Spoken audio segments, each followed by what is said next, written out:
Сайн байцгаана уу их хүндэт үзэгчтэй. Манай энэ удаагийн бизнес to бизнес нэвтрүүлгүүгээр хэлж байна. За өнөөдрийн нэвтрүүлгээр бид бүхэн нээлттэй байдал, компани нээлттэй байдал гэдэг сэдвээр ярина. За өнөөдрийн нэвтрүүлгийн зочноор бол санхүү эдийн засгийн дээд сургуулийн багш, доктор, профессор Цэн Даюш багш оролцож байна. За танд энэ өдрийн мэнд хүргье. За компани одоо та бас мэдээж Монгол улсын компани засаглалын хөгжлийн төвийн бас удирдах ажилтан байж байгаа. Компани мэдээллийн нээлттэй байдал гэж та энийг нэрийг хэлсэн байна. Энэ нээлттэй байдал ер нь хинт хамаатай, хизээ үүссэн, яах гэж үүссэн, хэн энийг санаачилсан гэдгээс та яриад хэлэх үү? Ер нь яг компани нээлттэй байдал гэдэг маань ялангуяа хувьцаат компаниуд дээр хамааралтай. Яагаад гэвэл хувьцаат компани гэдэг маань хүний мөнгөөр бизнес хийж байгаа хүмүүс шүү дээ. Тэгэхээр хүний мөнгөөр бизнес хийхин тулд тухайн хүнд одоо тэр мөнгөний юунд ашиглаж гин, яаж зарцуулж гин, тэгээ яаж өсгөж гин те. Тэгээ өөрт нь одоо хизээ яаж өсгөж өгөх юм бэ гэдгийг тайлгнахгүй л хүн мөнгө өгөхгүй шүү дээ те. Тэгэхээр мэдээллийн нээлттэй байдал маань одоо яг компани хувьд, нээлттэй компани хувьд бол зайлшгүй их том чухал. Монголд бол гарцаагүй хэрэгцээ. Одоо бүр яг тулчсан хэрэгцээ гэж энийг л хэлэх байна. Тэгэхээр юун дээр яг үүсэл гэвэл мэдээж хүний мөнгөөр бизнес хийж эхэлсэн үеэс л үүссэн байх л та. Мэдээж тэр хүндээ тайлгнах шаардлагатай те эзэдтэй. Зүгээр яг олон улсын зарчмынхаа хувьд бол нөгөө янз янзын зарчмууд бий. Гэхдээ одоо олон улсад хамгийн их өргөн хэрэглэгдэж байгаа. Хүлээн зөвшөөрөгдсөн одоо эдийн засгийн хамтын ажиллагаа хөгжлийн байгууллага гэдэг OECD гэдэг. Тэдний зарчим гэж байгаа компани засаглалын. Тэгээ тэр дотор нь болохоор одоо ийм мэдээллүүдээ ийм байдлаар нээлттэй тавих ёстой гэсэн нэг юм зарчим стандарт байна. Тэгээ яг манайх бол тэр стандартыг сая санхүүгийн зохицуулахороо орчуулад тэгээ баг зэргийн өөрчлөлт хийгээд стандарт болгоо баталсан л да. Тэгээ одоо бол энийг хэрэгжүүлэх, мөрдүүлэх асуудал болж чухал байна. Мөрдүүлэх асуудал. Энд гэхдээ за Монголд ингээд бий болчихсон. Монголд одоо энэ шаардлагатай компаниуд гэхээр хувьцаат компаниуд бас хэрэгтэй болох нь дээ. Ихэнх нь хувийн компаниуд байдаг. Хувийн компанид ямар ашигтай? Хувийн компаниг яаж ашиглах юм? Хувийн хаалттай компанийн хувьд бол мэдээллийн нээлттэй байдал маань эргээд бол яг хоёр талд ашиглаж болно. Нэгд нь бол эзэдүүдтэй хэрэгтэй тий. Одоо манай компаниудад юм тулгараад байгаа нэг асуудал бол эзэдүүдийн үе солигдож байгаа байхгүй. Бид нар ч одоо 20 жилийн л түүхтэй шүү дээ тий. Компани бий болгоод үсгээд явсан. Тэгээ одоо 20 жил өөрийнхөө компанийг өөрөө удирдах гэсэн эзэдүүд маань одоо компани нэгдүгээр томорчлоо тий. Тэгээ өөрсдийнх нь насан ч юу болж ин. Тэгээ ер нь бол компани өөр одоо захиралд өдөрдуулах юм зайлшгүй шаардлагатай болж эхэлж байна л да. Хэрэгцээ бий болж байна. Гүйцэтгэх захирлыг хөлсөөр ажилуулах. Тэгэнгүүт ч одоо эзэдүүдэд гүйцэтгэх захирал маань мэдээллийн нээлттэй байлгах тий. Бүх одоо компаниудын хувьцаа эзэмшигчдад ижил тэгш байдлаар мэдээллийг цаг тухай бүрд нь хүргэх гэдэг асуудал гарч ирж байгаа байхгүй. Тэгэхээр жаалттай компанид мэдээллийн нээлттэй байдал эзэдүүдийнхээ өрөөнд бол нэг хэрэгтэй. Хоёрт хэрвээ одоо компани маань ер нь одоо хуучны тэр чиглэлээр явахгүй болчихжээ. Одоо тийм. Яаж юм гэхээр хуучин бол хувьцаа эзэмшигчдийн л одоо хөрөнгийг өсгөх гэдэг нэг номерын чухал асуудал байл шүү дээ. Одоо ерөөсө дэлхийн хэмжээнд те нийт одоо компаниудын одоо энэ интеграцчлагдаад глобалчлагдж байгаа үед бол мэдээлэлч маш хүчтэй хурдан явж байна. Тэнгүүт компани зүгээр одоо нэг ганцхан хөрөнгө оруулагчийн тухай яриа сууж болохгүй. Компани нийгмийн хариуцлага гэж хэрэгддэг болоод дээрэс нь компани бусад одоо оролцогч талуудаа үл хайхраад өөрөө оршин тогтно гэсэн ойлголт байхгүй болчиход байгаа. Тэнгүүт одоо компанид хамаатай байгаа бүх оролцогч талуудын тэр одоо эрх ашигыг тэнцвэржүүлэх гэдэг нэг их том ойлголт гарч ирчээд. Тэнгүүт компани маань илүү одоо тийм нийгмийн талын болж хувираад байгаа хандлага байна. Тэгэнгүүт тэр компани чинь гадагшаага хандаад бид нар ийм бодлоготой, ийм эрхэм зорилготой тийм ийм үйл ажиллагаа хийж байгаа гэдгийг бас сурталчлах маягийн хэрэгтэй болоод байгаа байхгүй юу? Хувийн компаниуд ч гэсэн дотор олон хувьцаа эзэмшигчтэй болж ирж штэ тийм ээ. Бас доороо гүйцэтгэх аппараттай болж байгаа юм байна. Одоо сонио ойлголт ирж штэ. Хувийн компаниуд бас нийгмийн байгууллага маягийн болж ирж байгаа тийм. Тэгээ нийгэмтэйгээ холбоотой тэргүй байгаль орчинтойгоо холбоотой учраас тэрнтэй бас тэрнийхээ өмнөөс хариуцлага хүлээдэг учраас зарим мэдээллүүд нээлт болж байгаа юм байна. Мэдээж бол аппаратын хувьд бол мөнгөний ашиглаж байгаа хувь эзэмшигчдийнхээ өмнө бол яалтч хүнээлттэй мэдээлэлтэй байх хэрэгтэй байна. Шаардлагатай байгаа. За энэ та сая компани засаглалын кодекс батлагдсан гэдэг чинь тэр зөвхөн хувьцаат компани дээр батлагдсан байх тийм ээ. хувьцат компани хуулийн дээр батлагдсан баг тийм ээ. Кодексийг яг тэр дотор та жишээ нь яг ямар мэдээллүүдийг нээлттэй байлгах ёстой юм гэдэг талаас нь ингээд задлаад ярил. Ер нь бол кодекс стандарт өөр. Стандарт гэдэг маань бол хуулиас дээгүүр гэдэг тийм. Тэгэхээр манай анхны нэг буруу ойлголт байдаг. Хамгийн дээр хууль гэдэг юм шиг ойлгоод байдаг. Стандартанд орч байдаг юм шиг тийм. Нэг тийм ерөнхий хандлага байдаг. Тэгэхээр компаниуд дээр ч гэсэн ажиглагдаад ер нь бол яг үгээр компани бол хамгийн минимумдаа мэдээж хуулиа хэрэгжүүлсэн байх шаардлагатай. Тэгээд цаашаа үйл ажиллагаа. Хэрвээ танай компани үнэхээр мундаг юм бол ийм стандартыг хэрэгжүүлчихтэй. Тэгээд стандарт хэрэгжүүлсэн гэдгээрээ өөрийгөө илэрхийлнэ. Хөрөнгө оруулагчдынхаа өмнө, одоо түрүүний оролцогч талуудынхаа өмнө. Тэгэхээр тэр OECD-ийн тэр кодекс гэдэг байгаа юм маань ерөөсөө манай компани бол ийм сайн засаглалтай гэдгээл харуулах үзүүлэлт. Тэгээд тэр дотор нь жишээлбэл одоо мэдээллийн нээлттэй байдлын тухай байгаа л да. Тэгэхээр ямар мэдээллийг нээлттэй тавих уу гэд. За ер нь бол санхүүгийн мэдээлэл тэгээ санхүүгийн бос мэдээллийг нээлттэй тавих хэрэгтэй. Тэгээ манайхны одоо компаниуд ямар байна вэ гэхэлэр би ч нодлон өрчнө баахан судалгаа хийлээ энэ. Тэгээ одоо нээлттэй байх зайлшгүй шаардлагатай бүр хуульчлагдсан хувьцат компаниудын хувьд хүртэл мэдээллийн нээлттэй байдал асар муу байгаа манайд. Тий. Тэгээ одоо аргач хүндаа бүх юм эхэлж байна. Тийм. Тэгэхээр санхүүгийн жишээлх юм бол мэдээлэл манайх илт тавиад байна гэж бодоод байгаа байхгүй ил тавиад. Гэтэл одоо нэгдүгürt тайлан баланс нь санхүүгийн зорилттой гардаггүй. Манайхан жихэнх нь татварын зорилттой тайлангаал мөн санхүүгийн тайлантайгаа андуураад байгаа байхгүй. Андуурдаг ч юм уу одоо тоодгүй ч юм уу тий. Нэгдүгээр татварын зорилготой тайлан их гаргаж байна. Энэ хоёр ч хоёулаа өөр шүү дээ. Нэг нь татварын байгууллагт нөгөөх нь санхүүгийн буюу хөрөнгө оруулагчдад зориулсан тайлан.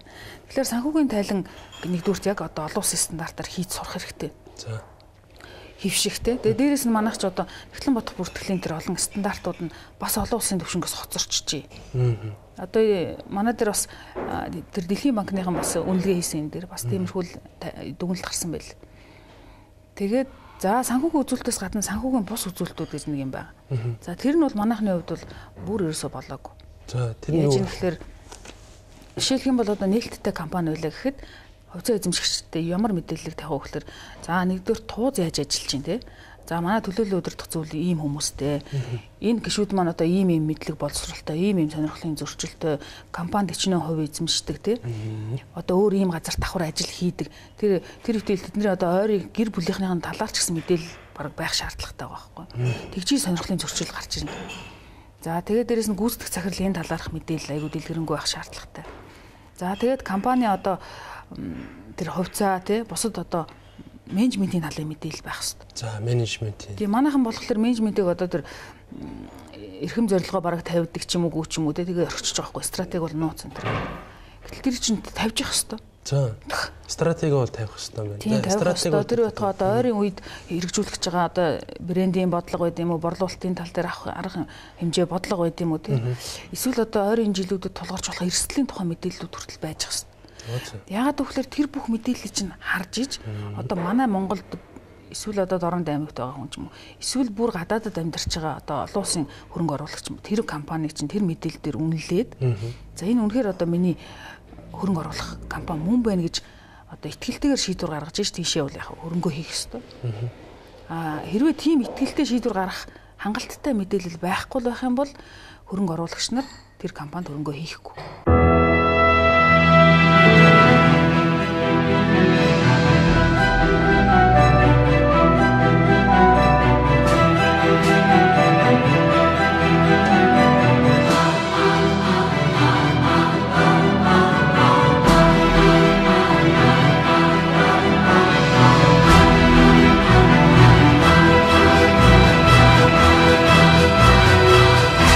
Is the home of the Mont Blanc manufacturer.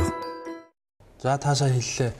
Энгийн иргэн дорнод байгаа хүн манай хувьцат компаниудын хувьцааг худалдаж авахын тулд мэдээлэл сайн байх хэрэгтэй гэж.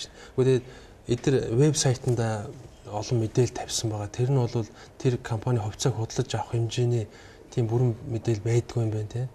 Жишээ нь бол менежментийн мэдээлэл бол тийм төдийлөх байхгүй, стратеги бол вообще байхгүй юм байна. Таасаа хэлээ санхүүгийн мэдээлэл дотор бас зөвхөн татвар дөгдөг тайлангаа тавьдаг гэж байна. Яг нөгөө хөрөнгө оруулагч зориулсан тусгай хөрөнгө оруулалтын ашиг үр дүнгийн мэдээлэлүүд байдгүй юм шиг байна тийм. Тэгэхээр энийг та дэлгэрүүлээд нэмээд ярих уу? Одоо яага байдгүй юм бэ? Тэгээд эдгээр хувьцаагаа ингээд зарахын тулд ямар хэлбэрээр зард ар дэрэгдэд ингээд нээлттэй зарна тэд нар худалдаж авах гэж боддгоо юм. Ер нь бол яг мэдлэгийн хэмжээ бас тал бүрдээ хангалттай биш байна л да. Яг тэгэхээр манайх ч одоо саяхнаас л энэ компани засаглалын асуудал яригдж шүү дээ.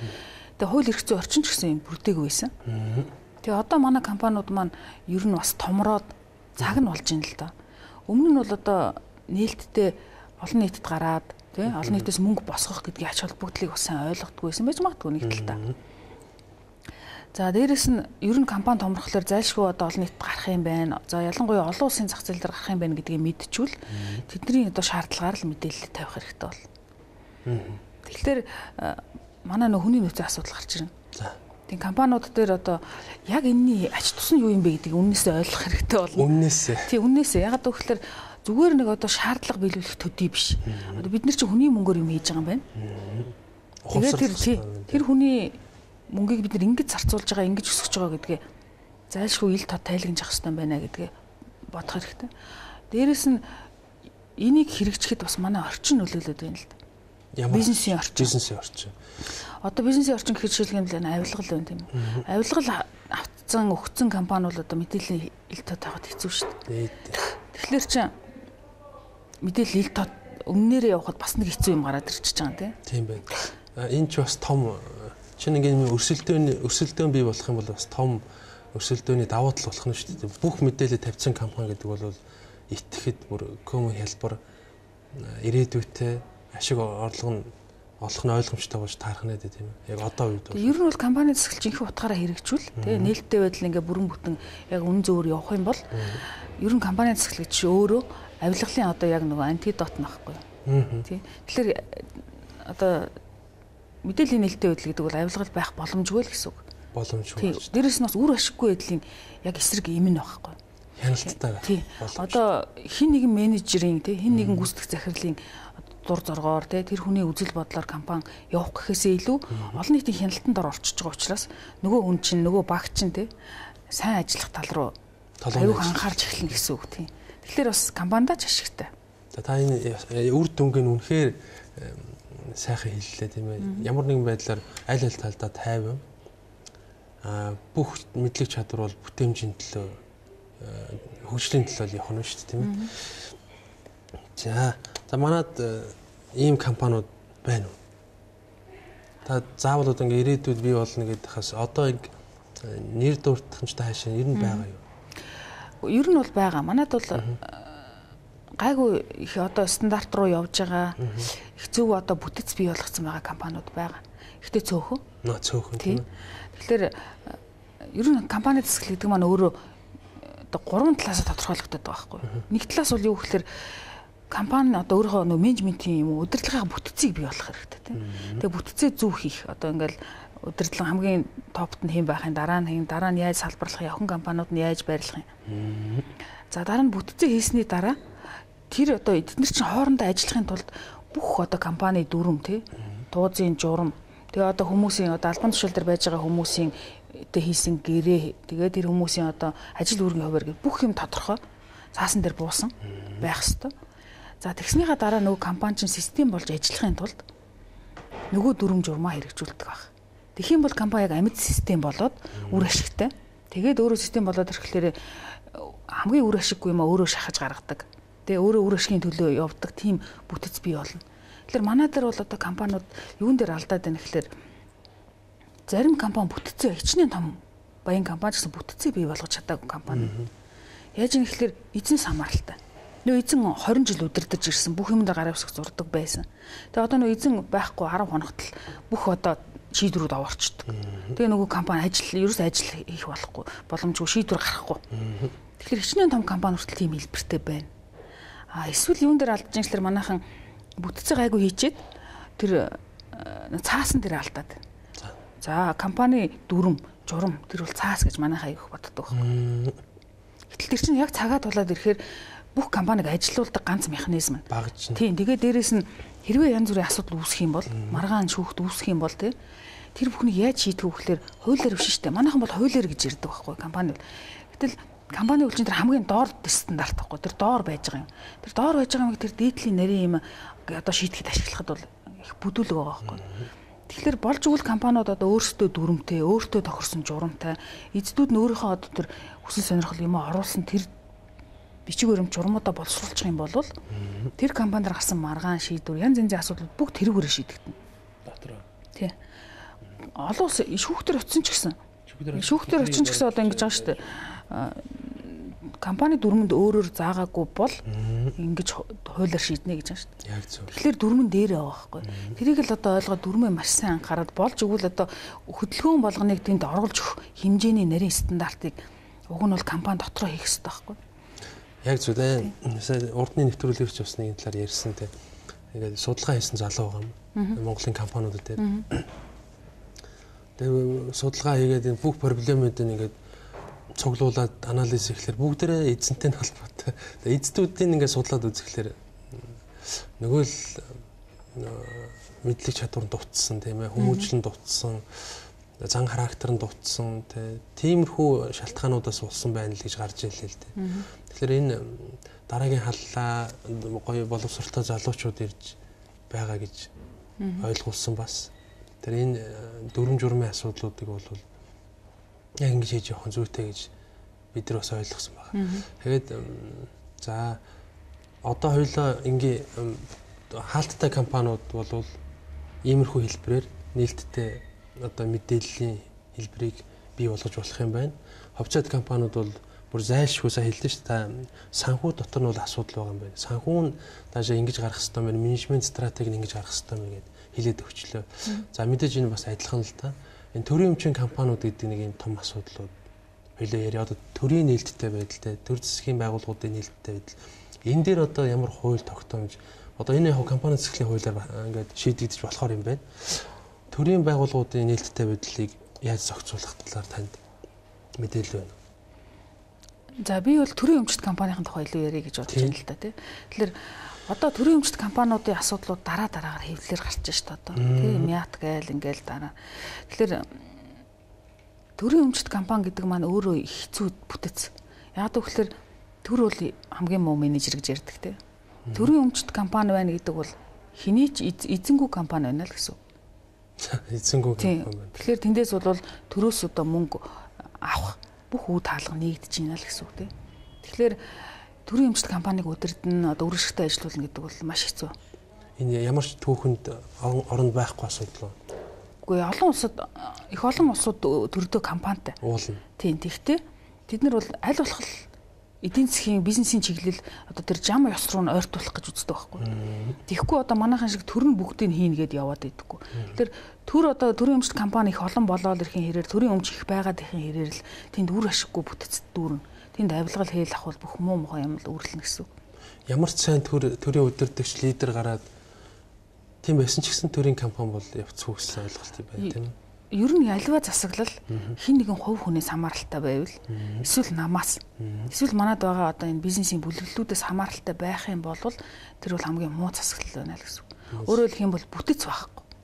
Хэрвээ түрүүний яриадсан тэр бүтэц тэр дүрм журмууд гарчих юм бол тэнд хэн байх нь хамаагүй байхгүй. Тэр явдгаараа л явна. Тийм учраас хин нэгэн хүнээс хамааралтай байх тэр удирдагчаас хамааралтай байх гэдэг бол ер нь их л муу засаглалтай л газрын шинж гэж бодоод байна.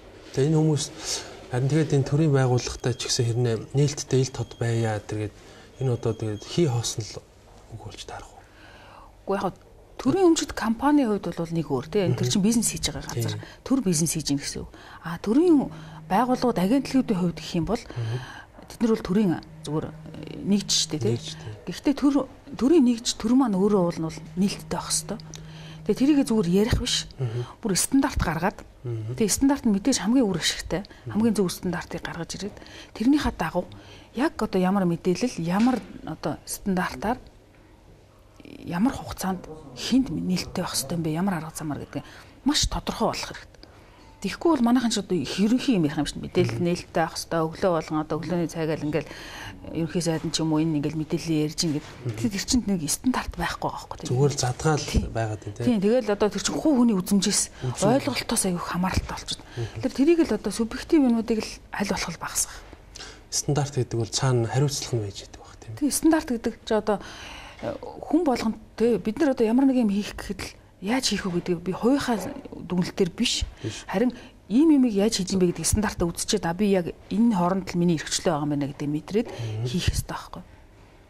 За зүйтэй. Энэ хувийн компани та юу гэж бодож байна? Одоо энэ Монгол 90% хувийн компани байгаа тийм ээ. Энэ ер нь багасж хувьцаат компани болох тань хандлага харагдаж байна уу? Одоо бол яг хандлага учиргүй нөх одоо хурдстай өөрчлөлт алга л да. Гэхдээ ер нь зүгээр хөгжлийг харах юм бол тийшээ зөвлөжл таараа. Яагаад гэвэл хувийн компаниуд, хаалттай компаниуд маань томрох хэрэгтэй. Үр ашигтай өрсөлдөөнд одоо амьд гарахын тулд тий хамгийн хямдхан хамгийн одоо найдвартай хөрөнгийг татах хэрэгтэй. Тэр хөрөнгө бол хөрөнгө оруулагчдын л хийх мөнгө шүү дээ. Түүнээс банкны зээл биш тий. Өөр ямар нэгэн одоо нэг хүний одоо 2 3 хүний хөрөнгө яваад тах биш. Яагаад гэвэл хувьцаат компани хэлбэрээр өөрөө юм давуу талтай байхгүй. Өөрийн онцлог тэнд яаж нэхлээр эрсдлийг маш их хуваарлж өгнө. Өөрөөр хэлбэл одоо 5 хүн компани байгуулжаад ажиллаж ивэл тэр компани дампуурлаа гэхэд нэг 5 хүн чинь тавуулаад тэр эрсдлийг хүлээн шүү дээ. Гэтэл хувьцаат компани гэдэг одоо 10,000 үнэтэй хувьцаат компани л гэхэд дампуурахад эрсдэл нь 10,000 үнэтэй хуваарлагдана. Тэгэхээр энэ бол өөрөө эрсдлийг хуваарлах маш том механизм. Дээрээс нь хувьцаа эзэмшигч хүсэхгүй бол өөрийнхөө хувьцааг зарчиж болно тийм. Эсвэл хувьцаа эзэмшигч менежментээ солимоор байвал сольж болно. Өөр менежментийн багтаа яриад сольж шít. Гэтэл хаалттай компани дээр бол солиход маш хэцүү. Тэгэл муу одоо менежер тэнд ирсэн бол тэгэл тэрийг хална гэдэг бол хэцүү асуудал.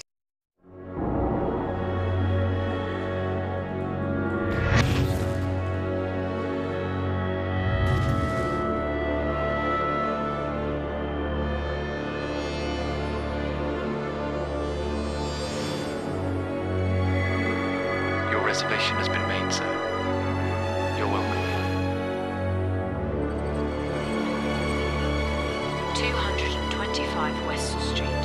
Reference number NR67.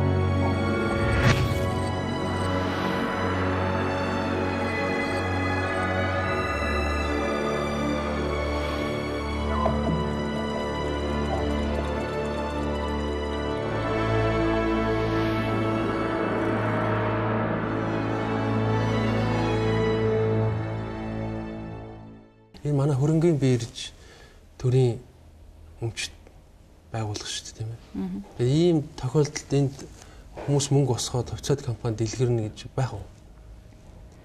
Манайд бол айгүй олон шалтгаан байна л да одоо. Яг хөрөнгийн бирж одоо ингээл сайжрал ингээл жам ёсоор ажиллана гэл янз бүрийн алхам хийж ин л да. Тэгэхээр ер нь бол тодорхой цаг хугацаа хэрэгтэй юм шиг байна. Яг тэгэхээр энэ өөрөө айгүй олон хүчин зүйлээс шалтгаалж байгаа юм. Ерөөсөө бүр нөгөө олон нийгмийн нөгөө хөгжил бидний ихтгэл үнэмшил гэл их олон субъектив юм байна. Одоо зохицуултын талын тэр хууль эрх зүйн орчны асуудал ч байна. Тэгээд тэд нар чинь бүгд зэрэг өөрчлөгдөж, одоо хөрөнгийн бирж маань зүй ёсоор ажиллана. Тэгэхгүй ганцхан одоо хөрөнгийн биржийн тэнд нэг стандарт өөрчлөгдөд, тэнд компьютер програм өөрчлөгдөд энэ бол ганцхан л тал юм. Тэгэхээр тэр бол тийм шууд одоо тэр хурдан өгчнө гэж бол байхгүй. Одоо арилжаа хийгдэж байгаа асуудалд бол их эрсдэлтэй гэж бодож байна да. Үгүй одоо арилжаа хийгдэж байгаа гэдэг бол жам ёсоор явахгүй л байгаа л гэж биэл. Жам ёсоор явахгүй. Одоо зах зээлийн хуулиараа л арилжаа бол хийгдэхгүй байгаа л гэж. За. Сайн хэлсэн компани засгийн кодекс дотор бол ямар ч хүн аваад үзсэн нээлттэй байдал гэдэг нэг хэсэг бүлэг асуудал байгаа юм байна. Тэрэн дээр яг юугаар нээлттэй байдлах талаар нь тодорхой байгаа юу? Ерөнхийдөө үндсэн байх хэрэгтэй юм байна. Тэгэхээр кодекс маань өөрөө бас суурь ойлголт байхгүй. За. Хуулиас дээгүүрч гисэн компани одоо тэр стандарт кодекс гэдэг юм маань бас л одоо стандартуудын хамгийн минимум хэсгийг заагаад өгсөн баг. Тэгээ яг үгээр манайх ямар хөрөнгийн бирж дээр одоо тэр компани гарах гэж байна гэдгээс шалтгаалаад тэр биржийн өөрийнх нь тавьдаг нээлттэй байх шаардлагууд байдаг байхгүй. Тэр нь бол тэр одоо OECD-ийн шаардлагаас илүү нэрийн шаардлагууд.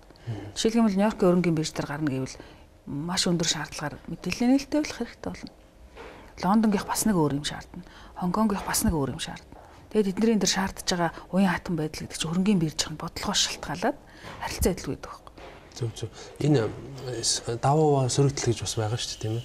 Тэгээ ер нь бол сөрөг тал нь нээлттэй болсон компаниудын хувьд бол эхний хэсэгтээ их байгаа сүүл рүүгээ багасдаггүй эсвэл байнга тогтмол байж идэггүй ер нь сул тал нь хэр их байдгийг жишээ нь ямар сул талууд байна? Гэхдээ манайх ер нь мэдээллийн нээлттэй байдал гэхэлэр айгу болгоомжтой ханддаг л да. Тийм. Тэгээ одоо ялангуяа ийм мэдээллийг одоо олон улсад гаргахын тулд та нээлттэй байна гингүүд мэдээллийнхэн шаардлагыг хараад яаж ийм нууц мэдээлэл одоо олон түмэнд илтэй явах юм. Бид нарт одоохондоо тийм нөө юу сэтгэл зүйн бэлтгэл алга л да монголчуудад. Яг тэгэхээр бид нар чинь дөнгөж 20 жилийн туршлагатай зах зээл юм. Тэгээ тэр бизнесийн асуудал маш нууц маш хувийн юм явж илаа шүү дээ. А гэтэл одоо чинь хүмүүсийн мөнгийг аваад нээлттэй болохын тулд бүр ийм хувийн мэдээлэлээ тавих хэрэгтэй. Гингүүд манайх чинь хүлээж авах аягүй хэцүү байхгүй. Тэгэхээр тэрийг хүлээж авч сурах хэрэгтэй. За тэрэнд мэдээ цаг хугацаа хэрэгтэй баг. А нөгөөтэйгөр одоо хэрвээ хурдхан шиг томроод хурдхан шиг их мөнгө осхоё гэж бодож ивэл одоо нас тэрийг шууд хийж эхлэх хэрэгтэй. Тэг яг одоо манай зарим нэг компаниуд аль хэдийн олон улсын мэрэгч дээр гарцсан шүү дээ. Тэд нар бол бүх дадлан булчираа тоочсон байгаа тийм. Тоочсон. Зөв. За яг цэвэрхэн компани байхад ямар ч хэлбэрээр авилгал өгсөн авсан мэдээлэл эсвэл энэ үйлдэл байх ямар ч нөхцөл байхгүй юу? Гэхдээ ямар ч нөхцөл байхгүй гэж ойлгоход бол хэцүү л дээ. Гэхдээ ер нь бол тэр нөхцөл шахагдана л гэсэн үг. Нилийн шахагдана. Шахагдана л гэсэн үг. Түүнээс одоо бүр огт байхгүй гэж хэлэхэд жаашаа. Тэр бол гадны компаниуд Монголд зөндөө ороод ирчихсэн байна тий. Тэгээд мэдээж гадных ч гэсэн сайн муу зөндөл байгаа. Янз бүр л байгаа шүү дээ. Зарим нь хууны характераас болт юм шиг, яг эзнээс л болт юм шиг. Тэгээд их нарийн байна л да. Бүх мэдээлэл бол баримттай, цуглуулгатай. За зарим нь бол яг хөө тэр монголчуудын болсон хахуул үгийн авъя гэдэг юм байлээ. Тэгэхээр тэн дээр үнэхээр татгалцсан хариу өгдөг тийм ээ. Өөрөөр дотоод журамдаа захирагддаг. Тэрийг хүндэлдэг тиймэрхүү хандлагууд харагдаж байна лээ. Тэгээд хоёулаа тийм Монголоо л хөгжүүлэх гэж байгаа юм чинь Монголынхаа компаниудыг л одоо ярий. Танд одоо ямар нэгэн жишээ байна уу одоо энэ жижиг томоос шалтгааллах нь компани нээлттэй байх, хаалттай байх, мэдээлэл жижиг томоос шалтгааллахгүй байна. Зорилгоос болох, юунаас болох, юу та юу гэж. Зүгээр нь дөнгөж байгуулагдсан компани бүх юм нээлттэй байлгаад болох уу? Ер нь бол нээлттэй байх гэдэг маань хувьцаат компани дээр л илүү зайлшгүй шаардлагатай. Зайлшгүй. Энэ бол хуулиар нь заагаад өгсөн. Тийм, хаалттай компанийн хувьд бол одоо нийгэмд нэлээд нөлөө бүхий болсон компанийн хувьд илүү шаардлагатай байх гэж би бол бодож байна. А зүгээр жижиг эхэлж байгаа компаниудын хувьд бол өдөр шаардлагагүй шүү дээ. Бид нар бол зүгээр одоо нөгөө оролцогчдийнхаа өмнө нээлттэй байх тухай. Тэгээ тэр нь өөрсдөд нь ямар хэрэгтэй вэ гэдгийг ойлгосны үндсэн дээр мэдээлэл нээлттэй байх шаардлагатай. Тэгэхээр тэд нар бол ирээдүйд том компани болно гэж зорж байгаа. Нээлттэй компани гэж болно гэж зорж байгаагийн хувьд бол анханаас нь бүх юм цэвэрхэн ёсоор нь хийвэл өөрт нь амар юм шиг байна тийм. Тэгэхээр одоо зарим компаниуд байдаг л да одоо ирээл бид нартай уулзж байгаа. Тэгээ тэр бүтцээ яаж зөв хийх вэ те? Хууль дүрм журмаа яаж хийх юм бэ? Бид нар одоо анханасаа ингээ хил амгүй те анханасаа янз бүрийн асуудал үүсэхгүй ингэж явахын тулд хоорондоо ч гэсэн те бие бинийг ойлголцож явахын тулд яаж явах юм бэ гэдэг дүрмээ яаж хийх үг гэл ингээл асуугаад ирж байгаа байхгүй. Сайн нэгтлэн бод бүртгэлийнхээ асуудлыг яаж хийх вэ? Тийм одоо бүртгэлийн анханасаа яаж зөвөгдөх юм? Бүртгэлийн ямар бодлого байх ёстой юм те? Тэгэхээр анханасаа мэдээ зөв эхэлжүүл зөв явна. Тэгэхгүй одоо манай түрүүний ярьсан шиг нөгөө том компаниуд эсвэл их томорцсон эсвэл одоо тодорхой хэмжээнд хүрсэн энэ компаниуд маань маш их том бизнестэй болоод маш их орлоготой мөртлөө ямар ч бүтц байхгүй. Бүтц нь маш буруу зохион байгуулалттай. Тэгэл нэг хүнээс хамааралтай. Тэгээ эсвэл одоо гэр бүлээс хамааралтай байж болно. Гэхдээ гэр бүл ч гэсэн одоо компани зөв бүтцжүүлэхгүй бол дараа нь өөрсдөд нь л хэрэгэл маш хүнд байдал үүсэж байгаа байхгүй. Зөв. За ер нь бол нээлттэй байдал гэдэг сэдвийн гол мөн чанаруудыг хоёулаа бараг ярьчлаа гэж тооцож байна. Та саяхан нөгөө компани засаглалын сэдвээр доктор хамгаалсан шүү дээ. Энийг би нэг хэлэхгүй болохгүй байх гэж Монголд ганц анхны ийм хамгаалсан сэдв байгаа компани засаглал гэдэг. Энэ сэдвийн хадлаар та ярих уу? Яг ямар сэдвээр яаж хамгаалсан? Тэр чинь ямар ашигтай байгаа юм одоо нийгэмд ямар нөлөө үзүүлэх юм? Би тэгэхээр ер нь компани засаглалын асуудлыг судлаад одоо 2005 оноос хойш судалсан л да. Тэгээ энэ чиглэлээр бас нэг ном гаргаад тэгээ дээрэс нь одоо компани засаглалын хөгжлийн төвд 4-5 жил ажиллажлаа. Тэгээ бид нар бол одоо компаниудыг яг тууцын гишүүдэд зориулсан сургалт хийж байна тий. Одоо энэ компани засаглал гэдэг ойлголтыг л хүмүүст хүргэх гээд байна шүү дээ. сургалт хийж байна. Одоо жил болон компани засаглалын форум зохион байгуулж байна. Тэгээ гадаад дотоодын хөрөнгө оруулагчдыг тэгээ засаглалтай холбоотой хүмүүсийг урьж ирүүлж байна. За тэгээ тэр засаглалын стандартад хөгжсөн газруудын багш нарыг бас урьж ирүүлж хичээл оруулж байна. Тэгээ ингээд яваад тахлаар ерөнхийдөө бол манай Монголын нөхцөл байдал ямар байна вэ? Бид нэр одоо яг ямар замаар нь явах хэрэгтэй бэ гэдэг тэр зайлшгүй судалгаа хийх бодох шаардлагатай болж байгаа юм л. Тэгээ би Монголын компани засаглалыг сайжруулах арга замууд гэх сэдвээр сая өнгөрсөн одоо энэ 6 сар доктор хамгаалсан. Тэгээ яг энэ бол анхны яг энэ сэдвэр хийсэн байсан учраас нэр томьёоны асуудлаас хүсвэл зөндөө асуудал байсан. Тэгээд зөв ойлголцох одоо ойлголтын зөрүү тэгээд нэр томьёог зэгцлэх энэ төр гэдэг л асуудал байсан. Монгол компани засаглалыг хөгжүүлэх арга замууд гэсэн тийм. Ямар арга зам бэ? Одоо цогцоор нь авч үзвэл энэ өөрөө их том сэдвэл дээ. Ерөнхийд нь базаад хэлвэл нэг гол аргачлалууд байгаа шүү дээ. Одоо ингээд хэллээ шүү дээ. Одоо 20 жил явцсан том компаниуд байна. Тэгээд бүгдээрээ ингээд дунд нь өшнөө бол ингээд асуудалд хутгалтчихсан байгаад байгаа. Тэгээд эзэдүүд нь ингээд хөшөрчихсэн байгаад байгаа. Хүлээж авдаг хүмүүс байгаад байгаа. Гэхдээ тэднэрт ийм шаардлага ирээд байгаа шүү дээ. Тэгээд энэ та эдрийг ингээд ийм компани одоо аргачлал гэхээр хамгийн түрүүнд сургалт санаанд орж байна тийм сургалт хөгжил боловсрол оюутан залуучуудаа бэлдэх гэдэг яг механик аргачлал байна үү? Яг ер нь бол нэгдүгürt хууль эрх зүйн орчноо сайн болгох. Яаж? Тийм хууль эрх зүйн орчныг одоо яг одоо хуулийн чи одоо байгалийн тий одоо эдийн засгийн одоо нөгөө цаад жинхэнэ хуультай зохицуулж дагуулж хийхгүй бол тэр хууль хэрэгжихгүй шүү дээ. Тэгэхээр аль болох хүний арин шинтэй тохирсон одоо тий тэгтээ компани засаглалыг сайжруулах чиглэлийн тэр хууль журмуудаа сайн болгох. Нэгдүгээр тхийн тулд одоо энэ агентлагуудад ажиллаж байгаа энэ мэрэгчлэлтэнгүүдийн асуудал боловсролын асуудал аягүй чухал байна. Одоо тэгээ агентлагуудын тэр бид нартай одоо холбогдоод ажиллаж байгаа энэ агентлагуудын чиг үүргүүд давхцахгүй өөрсдөө өрцгөө чиглэл тэгсэр нөө уялдаатай байх гэдэг асуудлыг айгуу сайн авч үзэх хэрэгтэй.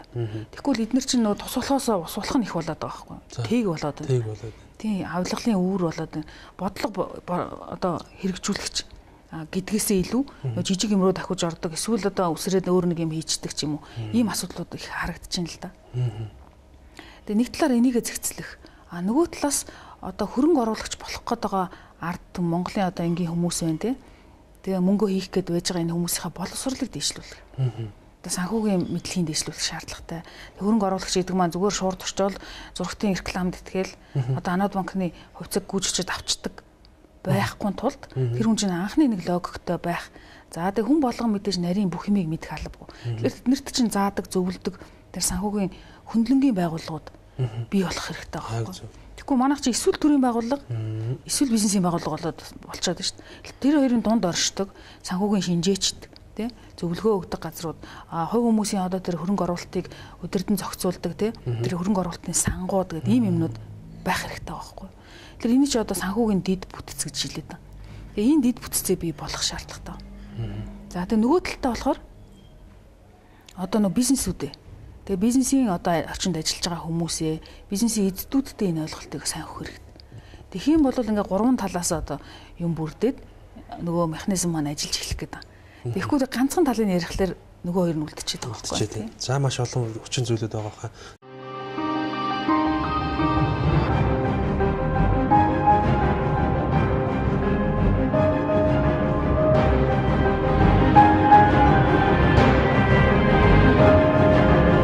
Таны амжилтын хөдөж Монблан. За нэвтрүүлгийн цаг ерөнхийдөө өндөрлж байна. Сүүлийн асуулт байна л да. Энэ манай оюутлогч чинь хязгаарлагдмал хариуцлагатай компани байл шүү дээ. Энэ хувьцаат компани муу юм биш мөн байх ёстой юм уу те. Хоёрдугаар мэдээлэл нь яг таны хэлдгээр стандартын дагуу нээлттэй байж чадчихэв үү, ирээдүйд чадах болов уу? Юу гэж бодож байна?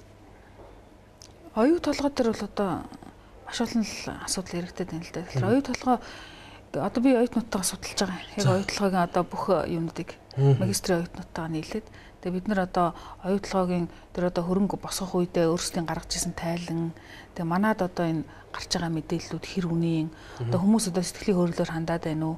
Бодит байдал ямар байна вэ гэдэг дээр одоо илүү мэрэгжлийн талаас нь судалгаа хийж байна. Тэгэхээр одоохондоо бол болоогүй байна л да. Одоо эцсийн дүгнэлт хийх хэмжээнд хүрээгүй тий. За өнөөдрийн нэвтрүүлэг маань үүгээр ингээд өндөрлж байна. Нэвтрүүлэгт бол санхүү эдийн засгийн дээд сургуулийн багш доктор профессор Цэнд Аюуш доктор оролцлоо. Танд бидэрт компанийн мэдээллийн нээлттэй байдал гэдэг сэдвээр товч бас ойлгомжтой мэдээлэл өгсөнд баярлалаа. Мэдээж энэ нэвтрүүлгээр бүх асуудлыг ярих боломжгүй. Тийм учраас та бүхэн Монголын компани засаглалын хөгжлийн төв гэж байдаг, санхүү эдийн засгийн дээд сургууль гэж байдаг. Цэнд Аюуш багштайс холбогдож зөвлөгөө авч болох бах. Мөн бас олон сургалтууд зохион байгуулдаг тийм ээ. Компани засаглалын сэдвээр.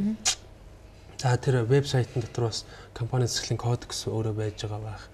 Гэх мэтээр та бүхэн ирээдүйд томрох, цэвэр ажиллах, шударга мөнгө олох те энэ үе таалгаа нээх, засах, сайжруулах хүсэл мөрөөдөлтэй байвал энэ сэдвээр дэлгэрэнгүй үргэлжлүүлээ судалж болно гэж одоо би ойлгож байна. Та бас үзэгчтэй хандаад хэлэх зүйл юу вэ? Намайг юуны өмнө нэвтрүүлэгтээ урьж оролцуулсанд баярлалаа. За тэгээд ер нь бол компани энэ нэвтрүүлгийг бодвол компани тэгээ бизнесийн сонирхолтой хүмүүс үздэг байх гэж бодож байна тийм. Тэгэхээр ер нь компани засаглал гэдэг ойлголт маань өөрөө маш олон төвшөнд хөрвдөг. Жишээлбэл төрийн засаглал, компани засаглал, за тэгээд хувь хүн дээр хүртэл очиод хөрвж болно. Тийм учраас энэ үндсэн ойлголтуудыг одоо мэдхэд илүүдэхгүй. Ягаад гэвэл хүн өөрөө эдийн засгийг сонирхдаггүй байсан ч гэсэн эдийн засгийн тогтолцооноос ангид оршиж чаддгүй шүү дээ. Тийм болохоор энэ чиглэлээр одоо суралцаарай гэж хүсэж байна. За баярлалаа. За их хүнд үзэгчтэй дараагийн нэвтрүүлгээр уулзлаа түр баяртай.